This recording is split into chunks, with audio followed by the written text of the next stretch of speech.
السلام علیکم، آپ دیکھ رہے ہیں سما، میں ہوں فواز علی، میں ہوں مہک اسلم۔ بلیٹن کا آغاز کریں گے۔ پاکستان پیپلز پارٹی کے چیئرمین بلاول بھٹو زرداری نے ٹویٹر پیغام میں لکھا ہے کہ عالمی وبا کے دوران اگلے محاذوں پر خدمات سر انجام دینے والے ڈاکٹرز اور نرسز کے لیے بڑے امدادی پیکیجز کا اب تک اعلان نہیں ہوا۔ یومیہ اجرت پر انحصار کرنے والے لاک ڈاؤن سے سب سے زیادہ متاثر ہیں۔ ان کے لیے بھی امدادی پیکج کا اعلان نہ ہوا۔ بلاول بھٹو زرداری نے لکھا ہے کہ وفاقی حکومت کی غلط ترجیحات کے نتائج کا پورا ملک سامنا کر سکتا ہے۔ پاکستان پیپلز پارٹی کے چیئرمین بلاول بھٹو زرداری نے ٹویٹر پیغام میں کہا ہے کہ عالمی وبا کے دوران اگلے محاذوں پر خدمات سر انجام دینے والے ڈاکٹرز اور نرسز کے لیے بڑے امدادی پیکیجز کا اب تک کوئی اعلان نہ ہوا۔ یومیہ اجرت پر انحصار کرنے والے لاک ڈاؤن سے سب سے زیادہ متاثر ہوئے ہیں، ان کے لیے بھی امدادی پیکج کا اعلان نہ ہوا۔ بلاول بھٹو نے لکھا ہے کہ وفاقی حکومت کی غلط ترجیحات کے نتائج کا پورا ملک سامنا کر سکتا ہے۔ سماجی رابطے کی ویب سائٹ ٹویٹر کا استعمال کرتے ہوئے پاکستان پیپلز پارٹی کے چیئرمین بلاول بھٹو زرداری لکھ رہے ہیں کہ عالمی وبا کے دوران اگلے محاذوں پر خدمات سر انجام دینے والے ڈاکٹرز اور نرسز کے لیے ابھی تک کوئی بڑے امدادی پیکج کا اعلان نہیں ہوا۔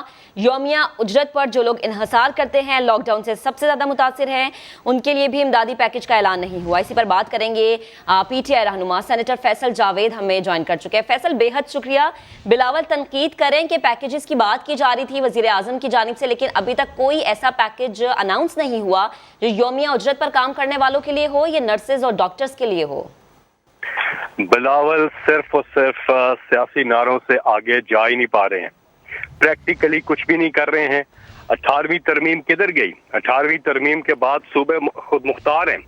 ہیلتھ کے شعبے میں پنجاب نے، خیبر پختونخوا نے، بلوچستان نے بھی کام کیا، لیکن سندھ نے کیا کیا؟ سندھ سے ہم پوچھتے ہیں کہ سندھ نے ابھی تک کیا کیا سوائے پریس کانفرنسز کے اور سوائے یہ ان کے جھوٹے نعروں کے، اس کے علاوہ تو پریکٹیکلی کچھ نہیں کیا۔ آپ اگر سندھ جائیں اور لوگوں سے پوچھیں، وہ آپ کو بتائیں گے کہ ان کے حالات کیسے ہیں، تھرپاکر میں کس طرح سے بچے مر رہے ہیں، کیا ہو رہا ہے وہاں پہ ابھی تو یہ کورونا آیا ہے، اس کے ساتھ ساتھ پہلے کتوں کے کاٹنے سے جو لوگ مر رہے ہیں۔ انہوں نے کیا کیا سندھ کے لیے؟ اتنے عرصے سے یہ سندھ میں حکمرانی کر رہے ہیں، کوئی ہاسپٹل بنایا ہو، کوئی ہیلتھ فیسلٹیز لوگوں کے لیے، کوئی ایک کام بتائیں، ایک کام کیا ہو انہوں نے؟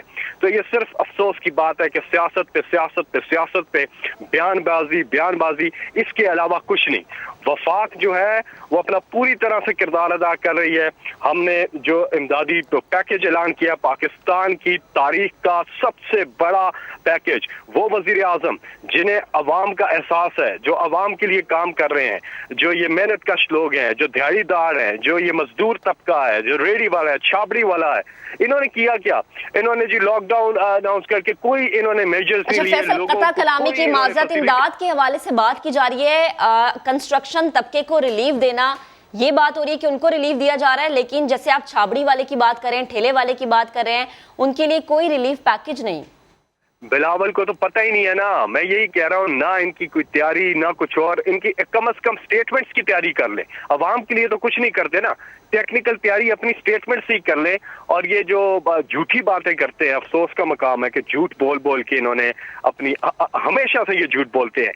1,20,00,000 خاندانوں کے لیے پاکستان کی تاریخ کا سب سے بڑا پیکج اناؤنس کیا ہے غریبوں کے لیے وزیر اعظم عمران خان نے، جو ان کو مل رہے ہیں، پورے سندھ میں بھی مل رہے ہیں لوگوں کو، پورے پاکستان میں لوگوں کو 12,000 روپیہ فی خاندان جو ہے وہ مل رہا ہے۔ انہوں نے کیا کیا؟ میں تو یہ پوچھتا ہوں، ایک چیز یہ بتا دیں آ کے ٹی وی پہ، ایک چیز بتائیں انہوں نے کی ہو، سوائے یہ پریس کانفرنسز کے اسٹیٹمنٹس کے، ٹویٹس پہ بیٹھ کے جس جگہ تم ٹویٹ لکھ رہے ہو، تمہیں پتہ ہے کبھی تم لیاری گئے ہو، کبھی تم مچھر کالونی گئے ہو، کبھی تم نے لوگوں کے حالات چیک کیے ہیں؟ سندھ کے تو ایک طرف ہے کہ جو دیہی ان کی آبادی ہے وہ انتہائی غربت میں ہے۔ عمر کوٹ میں لوگ جو ہیں 75% آبادی جو ہے وہ غربت کی لائن کے نیچے ہے۔ یہ پورے سندھ کی بھی بات کرتے ہو، کراچی ان کے قریب ترین جو علاقے ہیں وہ اتنی غربت میں، اتنے برے حال میں، لوگوں کو اتنے مسائل ہیں، انہوں نے کبھی کسی کی فکر ہی نہیں کی۔ ان میں عوام کا کبھی احساس تھا ہی نہیں، نہ ہے۔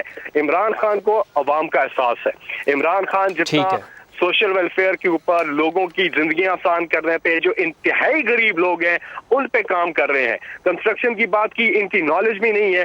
کنسٹرکشن انڈسٹری سے 40 اور انڈسٹریاں، صنعتیں جڑی ہوئی ہیں جن کا کاروبار چلنا ہے۔ ٹھیک ہے سینیٹر فیصل جاوید صاحب، آپ کا موقف سامنے آ گیا، بہت شکریہ آپ کے وقت کے لیے۔ وزیر اعظم کے معاون خصوصی برائے احتساب شہزاد اکبر نے ایک بار پھر مریم نواز اور میاں شہباز شریف پر الزامات کی بوچھاڑ کر دی ہے۔ سما کو خصوصی انٹرویو میں کہا کہ مریم نواز سے پوچھنا چاہیے، پہلے تو بہت بولتی تھیں، اب خاموش کیوں ہیں؟ جو کہتی تھیں کہ میری کوئی جائیداد نہیں، اس کے رائیونڈ میں مربع ہیں۔ ہل میٹل میں مریم نواز کو بھی ملزم ہونا چاہیے تھا۔ شہزاد اکبر نے شہباز شریف کو ٹی ٹی مافیا کا سرغنہ قرار دے دیا، کہا لوگ کہتے ہیں ڈیل ہوگی بچ جائیں گے، لیکن اب 1990 والے حالات نہیں ہیں۔ شہزاد اکبر نے مزید کیا کہا، آپ کو سنواتے ہیں۔ شہباز شریف صاحب کا جو خانوادہ ہے، جس میں شہباز شریف، حمزہ، سلیمان، ان کی بیگمات، شہباز شریف صاحب کی بیگمات، ان کے بچے سارے آتے ہیں، ان کے پرسنل ایسٹس کو لے کے ہیں۔ 2007-8 کے بعد اگر آپ ان کے ڈکلیئرڈ ایسٹس کو دیکھیں تو اس میں ہزاروں گنا اضافہ ہوا ہے۔ جس طرح سے سلمان شہباز کے اگر آپ ایسٹس دیکھیں تو وہ 18,000 دفعہ اضافہ ہوتا ہے اس کے ایسٹس میں۔ جتنے لوگوں نے ٹیٹیاں بھیجی وہ آج تک اس ملک میں گئے ہی نہیں کہ وہ وہاں سے پیسے بھجوا رہے۔ اب سوال تو تحقیقاتی ادارے کرتے ہیں کہ ایک ملازم اگر ہے، 70,000 ماہوار اس کی تنخواہ ہے، آپ کی کمپنی میں ملازم ہے، آپ چیف منسٹر پنجاب ہیں، لیکن اس کی کمپنی کے اندر 6 ارب روپے کی ٹرانزیکشنز ہوتی ہیں۔ کچھ ایسے ثبوت بھی ملے ہیں جس کے اوپر تحقیقات جاری ہے، جہاں سے ان کی کک بیکس اور کمیشنز بھی نظر آنے والی ہیں۔ مریم نواز کو ہمیں تو خاموش نہیں کرایا، مریم نواز کو بلکہ ان سے پوچھنا چاہیے کہ پہلے تو وہ بہت زیادہ بولتی تھی، لیکن میں سمجھتا ہوں کہ وہ کافی سارے لیگل مسائل میں پھنسی ہوئی ہیں، کیونکہ پہلے تو انہوں نے کہا تھا الحمدللہ میری کہیں پہ کوئی جائیداد نہیں ہے، ابھی آپ صرف ڈرائیونڈ پہ جا کے دیکھ لیں تو مربع ہیں ان کے۔ اچھا، مربع ان کے نام بھی ہیں؟ جی بالکل، میرے جہاں تک انفارمیشن ہے اور جو مجھے یاد پڑتا ہے کہ جو پیسہ ہل میٹل سے آیا تھا نواز شریف کو، جس کے اوپر ان کو سزا ہوئی ہے، وہ پیسہ نواز شریف نے آگے سے امیڈیٹلی ٹرانسفر کیا مریم کو، اور مریم نے پھر اس کے ساتھ جائیداد خریدی تھی رائیونڈ کے علاقے میں۔ جاتی عمرہ میں جو ان کا پریمیسز ہے، اس کے علاوہ کافی زیادہ لینڈ ہولڈنگ ہے مریم اور نواز شریف صاحب کی خود بھی، جو انہوں نے 2013 کے بعد خریدی ہے۔ جو ہل میٹل سے پیسہ آیا تھا، جو عدالت میں ثابت ہو چکا ہے کہ وہ منی لانڈرنگ تھی، اسی پیسے سے یہ جائیداد خریدی گئی تھی۔ تو اس میں مریم نواز کو پھر کیوں نہیں ایکیوز کیا گیا؟ یہ سوال تو نیب سے پوچھنا چاہیے۔ میری نظر میں تو مریم نواز بالکل اس کی ایکیوز بنتی ہیں۔ اس کے علاوہ ان کے 4 ملازمین اور بھی تھے جن کو ہل میٹل والے پیسوں میں سے حصہ ملا تھا یا ان کے نام پہ وہ پیسے آئے تھے۔ اس کے بارے میں مزید بات کرتے ہیں، سما کے نمائندے خصوصی نعیم اشرف بٹ ہمیں جوائن کر چکے ہیں۔ نعیم، شہزاد اکبر نے ایک بار پھر سنگین الزامات لگائے ہیں، لگتا ہے معاملہ ابھی ٹھنڈا نہیں ہوا، مزید کیا کہنا تھا ان کا؟ جی مہک، بالکل معاملہ ٹھنڈا نہیں ہوا، بلکہ شہزاد اکبر جو ہیں انہوں نے مزید یہ بھی کہا ان پر بڑا طنز ہوتا ہے، تنقید ہوتی ہے کہ یہ ڈیل ہو جائے گی، بچ جائیں گے ہمیشہ کی طرح۔ تو انہوں نے کہا کہ اب 90 کی دہائی نہیں ہے، اب کوئی ایسا کام نہیں ہونا، اور یہ انہوں نے یعنی کلیئر کیا کہ معاملات ایسے ہی چلیں۔ دوسرا انہوں نے 2 چیزیں اہم بتائیں، ایک تو شہباز شریف پر انہوں نے پھر ایک دفعہ کہا کہ وہ سرغنہ ہیں تمام جو ٹی ٹیز معاملات پورے شریف فیملی میں چلے ہیں، کیونکہ وہ ہی سی ایم تھے 2008 کے بعد آن ورڈ، ان کے ہزاروں گنا جو ایسٹ تھے ساری شریف فیملی، خاص طور پہ شہباز شریف فیملی کے، اس میں بڑے، اور کہا کہ اکیلے سلیمان شہباز کے ایسٹ جو ہیں 18,000 گنا وہ اس میں اضافہ ہوا۔ تو یہ انہوں نے کہا کہ یہ جواب تو پھر دینا پڑے گا کہ یہ کہاں سے آپ کے پاس اتنے اثاثے ایک دم کیسے بڑھے، اور بڑے بھی اس وقت جب وہ سی ایم تھے۔ دوسرا، مریم نواز کو انہوں نے پھر کہا ہے کہ وہ جو خاموش ہیں وہ اس لیے ہیں کہ ان کے جو سیاسی اور قانونی مشیر ہیں انہوں نے انہیں یہی مشورہ دیا ہے کہ کیونکہ وہ پھنسی ہوئی ہیں اس وقت جو قانونی یعنی یہ جو سکینڈلز بتا رہے ہیں کہ انہوں نے شہزاد اکبر صاحب نے بتایا کہ ان کے جو رائیونڈ میں زمین ہے مربوں میں وہ خریدی ہے انہوں نے، اور یہ وہی رقم ہے جو ٹی ٹی سے پہلے نواز شریف کو ہل میٹل سے آئی، اور پھر انہوں نے آگے فوری طور پر مریم نواز کے نام کی اور اس سے یہ جائیداد خریدی گئی، اور کچھ 4-5 ملازم بھی ہیں ان کے نام بھی پیسے آئے۔ اور یہ انہوں نے کہا کہ یہ کیس بھی ہو سکتا ہے، مریم نواز کے خلاف ایک نیا کیس ہوگا۔ دوسرا یہ بھی کہا کہ وہ ایسی شہزادی تھیں کہ انہیں چودھری شوگر میل کا کیس دیکھا جائے تو اربوں روپے انہیں بیرون ملک سے مختلف لوگوں نے بھیجے۔ یہ سارے معاملات اب شہزاد اکبر جو کہ اہم ہیں، بڑے وزیر اعظم کے خاص ہیں، معاون خصوصی ہیں، ان کا یہ کہنا اس وقت میں یہ ظاہر کرتا ہے کہ معاملہ ٹھنڈا نہیں ہوا، اور ابھی بھی اسی طرح سختی جو ہے وہ حکومت کی جانب سے، یا کہہ لیں کہ جو احتسابی ادارے ہیں وہ شریف فیملی یا نون لیگ کے خلاف اسی طرح جاری رہے گی، اور یہی انہوں نے اشارہ بھی دیا ہے کہ انہیں یہ کہا جاتا ہے کہ شاید پھر دوبارہ کوئی بچت ہو جائے گی، وہ انہوں نے کلیئر کیا ہے کہ اب ایسا نہیں ہوگا۔ ٹھیک نعیم، بے حد شکریہ تفصیلات کے لیے۔ شہزاد اکبر کے الزامات پر نون لیگ کے رہنما مصدق ملک نے جواب دیا ہے۔ سما سے گفتگو میں کہا ہے کہ کیسز جب عدالت میں تھے تو اس وقت ان کے پاس ثبوت نہیں تھے، اب کورونا کے خوف کی وجہ سے بوکھلاہٹ کا شکار ہیں۔ انہوں نے مزید کیا کہا، سن لیتے ہیں۔ بڑی عجیب سی بات کی ہے، وہ اب کہہ رہے ہیں کہ ان کو مریم نواز صاحبہ کے خلاف ثبوت مل گئے ہیں۔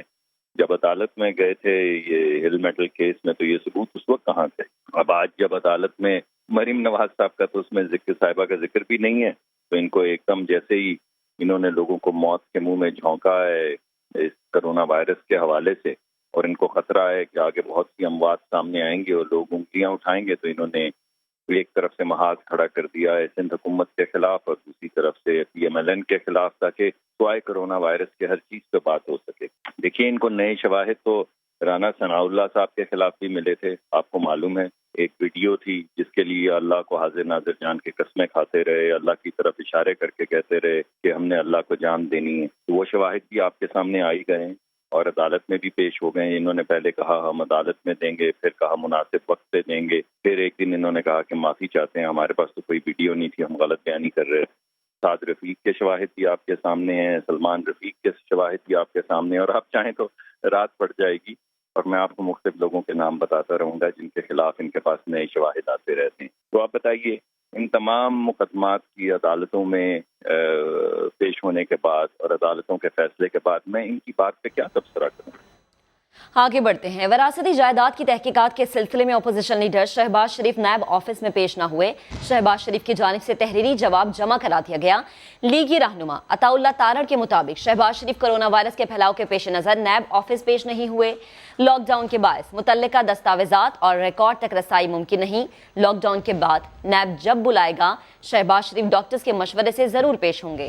انہوں نے کہا کہ شہباز شریف کے تمام اثاثے FBI اور الیکشن کمیشن میں ڈکلیئرڈ ہیں، وہ نیب کے سامنے متعدد بار پیش ہو چکے اور تفصیلی تحریری جواب بھی جمع کرا چکے ہیں۔ IMF کی پاکستانی معیشت سے متعلق تہلکہ خیز رپورٹ میں کہا گیا ہے کہ پاکستان میں کرونا کے کیسز کی تعداد بڑھنے کا خدشہ ہے۔ 50 کی دہائی کے بعد پہلی بار شرح نمو -1.5% رہے گی۔ مزید جانتے ہیں، سماجی نمائندے شکیل احمد ہمارے ساتھ موجود ہیں۔ شکیل صاحب تفصیل سے بتائیے گا کیا کہا گیا ہے اس رپورٹ میں؟ دیکھیے پاکستان کو IMF کی جانب سے تقریباً $1.4 ارب قرضہ تو منظور ہو گیا ہے، لیکن رپورٹ جاری کی ہے اس میں بتایا گیا ہے کہ پاکستان کی جو تمام بجٹ اہداف ہیں وہ کورونا کی وجہ سے متاثر ہو چکے ہیں۔ ایک تو کورونا کی تعداد میں تیزی سے اضافے کا خدشہ ہے، 9 اپریل تک تعداد جو ہے وہ 4,474 تک پہنچ چکی تھی اور اس میں مزید تیزی سے اضافہ ہو رہا ہے، لیکن ساتھ یہ کہا گیا ہے کہ 50 کی دہائی کے بعد پہلی بار -1.5% گروتھ رہے گی۔ ترسیلات زر بری طرح متاثر ہوں گی، $5 ارب کمی کا خدشہ ہے 2 سال میں، کیونکہ بیرون ملک مقیم پاکستانی بھی متاثر ہوئے ہیں۔ اور ساتھ یہ کہا گیا ہے کہ اس سال ٹیکس ریونیو میں تقریباً 1,330 ارب روپے کی کمی ہوگی، جو اصل ہدف تھا اس کے مقابلے میں 1,647 ارب کی کمی ہوگی۔